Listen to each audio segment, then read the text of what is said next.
FN news speed news కి స్వాగతం.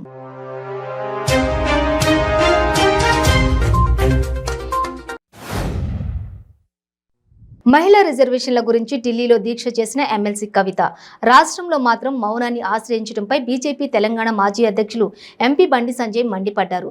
తెలంగాణలో కవితకు టికెట్ ఇస్తే రాష్ట్రంలో 33% మహిళలకు టికెట్ ఇచ్చినట్లేనని ఎద్దేవా చేశారు.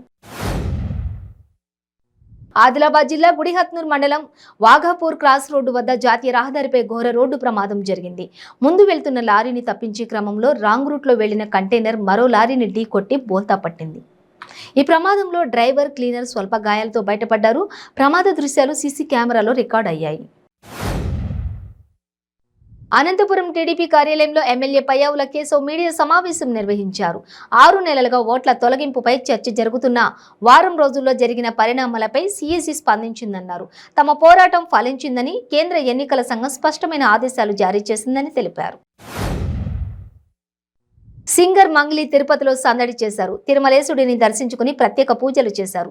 తిరుపతిని వెంకన్న స్వామిని దర్శించుకునేందుకు మంగ్లీ తన సోదరుడితో కలిసి వచ్చింది. ఇక శ్రీవారిని దర్శించుకున్న అనంతరం తిరుమలలో మీడియాతో ముచ్చటించింది. పోలీసుల దర్యాప్తు పూర్తి కాకుండా అంగళ్లు, పొంగనూరు వద్ద అల్లర్లు సృష్టించిన టీడీపీ నాయకులకు బెయిల్ మంజూరు చేయవద్దని న్యాయమూర్తిని కోరటం జరిగిందని విజయవాడ అడ్వకేట్ జనరల్ సుధాకర్ రెడ్డి తెలిపారు. మదనపల్లె డీఎస్పీ కార్యాలయంలో ఆయన విలేకరుల సమావేశాన్ని నిర్వహించారు. తాగునీటి వ్యవస్థను నిర్వహించలేని దద్దమ్మ ప్రభుత్వం మీదని, ప్రజలకు కనీస అవసరాలను తీర్చలేని జగన్మోహన్ రెడ్డి సిగ్గుపడాలని మాజీ మంత్రి కాల్వ శ్రీనివాసులు ఎద్దేవా చేశారు. శ్రీరామిరెడ్డి తాగునీటి పథకం కార్మికుల మొర వినే నాదుడే లేరన్నారు. 5 నియోజకవర్గాలకు తాగునీటి సరఫరా నిలిచిపోతే మంత్రి, ఎమ్మెల్యేలు, ఇన్ఛార్జి మంత్రి పట్టించుకోవడం లేదని అన్నారు. భీమవరం శ్రీ మావుళ్లమ్మ అమ్మవారిని పౌర సరఫరాల శాఖ మంత్రి కారుమూరి వెంకట నాగేశ్వరరావు దంపతులు దర్శించుకున్నారు. ఆలయ మర్యాదలతో ఆలయ చైర్మన్ ఈవో వేద పండితులు పూర్ణకుమ్మంతో స్వాగతం పలికారు. శ్రావణ శుక్రవారం సందర్భంగా మంత్రి కారుమూరి వెంకట నాగేశ్వరరావు, శ్రీమతి లక్ష్మీ కిరణ్ దంపతులు మావుళ్ల అమ్మవారిని దర్శించుకుని విశిష్ట పూజలు చేశారు. చంపాపేట డివిజన్ బీజేపీ కార్పొరేటర్ వంగ మధుసూదన్ రెడ్డి ఇంటిపై టీఆర్ఎస్ నాయకులు దాడికి దిగారు. ఓ ప్రారంభోత్సవ కార్యక్రమంలో ఎమ్మెల్యే సుధీర్ రెడ్డిని దుర్భాషలాడారంటూ ఎమ్మెల్యే అనుచరులు ఆందోళనకు దిగారు.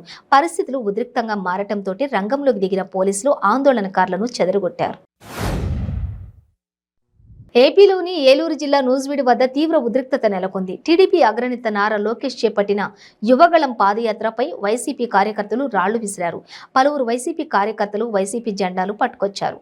దీంతో వైసీపీ కార్యకర్తలను పోలీసులు అడ్డుకోవట్లేదని టీడీపీ ఆరోపణలు చేస్తోంది.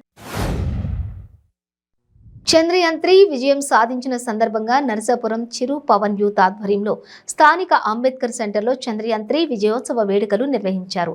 ముందుగా కేక్ కట్ చేసి అభిమానులకు పంచారు. ఈ కార్యక్రమానికి ముఖ్య అతిథిగా రాష్ట్ర మహిళా కమిషన్ మాజీ సభ్యురాలు డాక్టర్ సిరిగినేడి రాజలక్ష్మి పాల్గొన్నారు.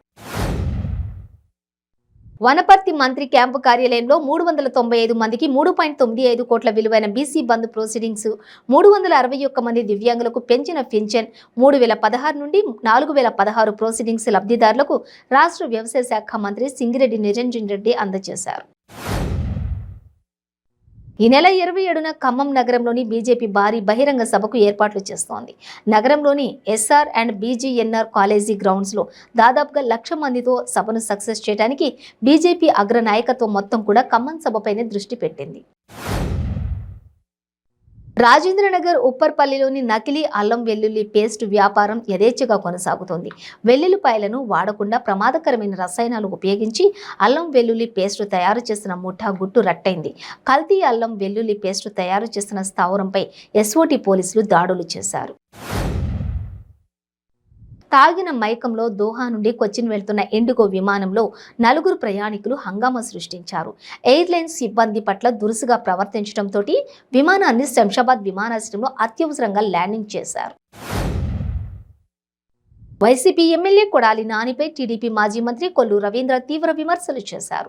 కొడాలి నాని రాజకీయ వ్యభిచారి అని, పిచ్చి కుక్క అని మండిపడ్డారు.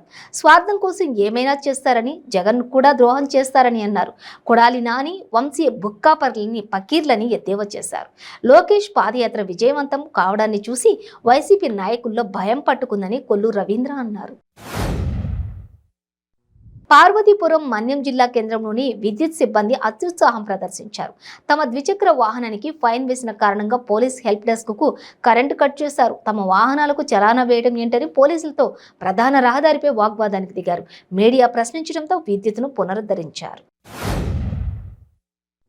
రాష్ట్రం తగలబడిపోతోందని టీడీపీ పొలిట్ బ్యూరో సభ్యుడు సోమిరెడ్డి చంద్రమోహన్ రెడ్డి అన్నారు.